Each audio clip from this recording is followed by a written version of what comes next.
The theme is mistakes. My name's Jeff Payne. I have recently joined the BWA team as content curator. And I have got this dream job where I can combine entertainment with my interest in neuroscience and storytelling.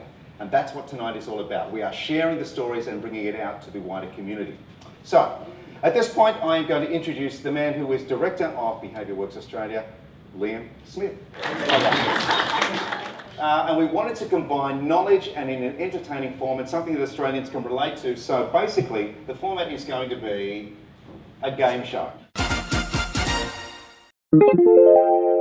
Common behaviour change mistakes include quick do something, assuming what works, relying on one strategy, or all of the above. I think the answer is A. Bad luck.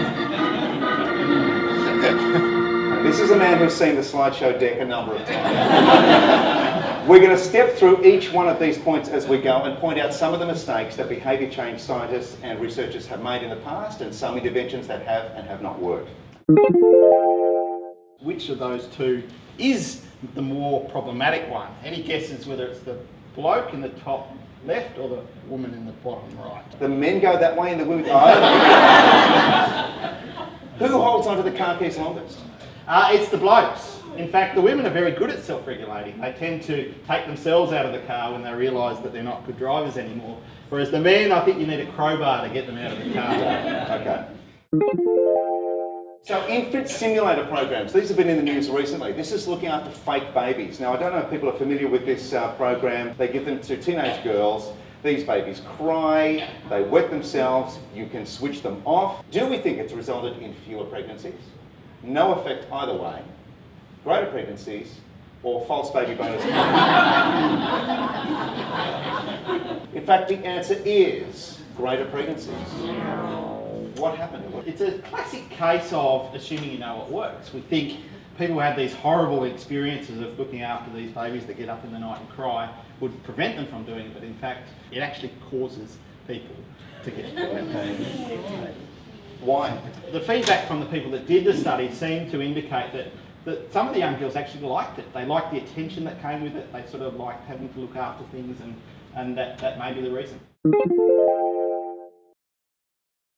Parents were fined for late pickups at a child care centre. So what did they do? This was in Israel. A number of options here. They either got there on time to save the money, they were more likely to be late as a result of the fine, they became shareholders. Well, why wouldn't you? It's an extra form of generating cash. Or they kept the kids at home. Okay, the outcome is they were more likely to be late. What happened? This is an example of what we call crowding out, or economists call crowding out. It's where we do things for a good reason, but then when you turn it into a financial reason, we forget the good reason. Yeah, so afterwards they took the fine away, everyone was still late, so you can't repair it once you've done it. I think the harshest one is France. There's somewhere in France where if you don't turn up on time, your kid gets taken straight to the local police station where they wait for you to turn up. Public shame, frightening the kids, everything. It ticks every box, doesn't it?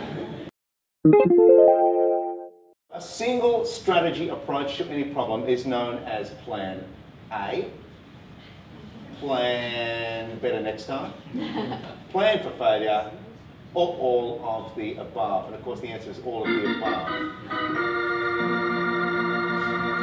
We know that the really important behaviour change campaigns that have worked over long periods of time have had multiple strategies. And if we want behaviour change, and we kind of know the magic ingredients, we just need to do a lot over a long period of time. Unpack the problem. Question assumptions.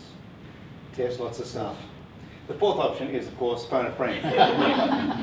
Us, okay? And that's the answer. Our callers are standing by.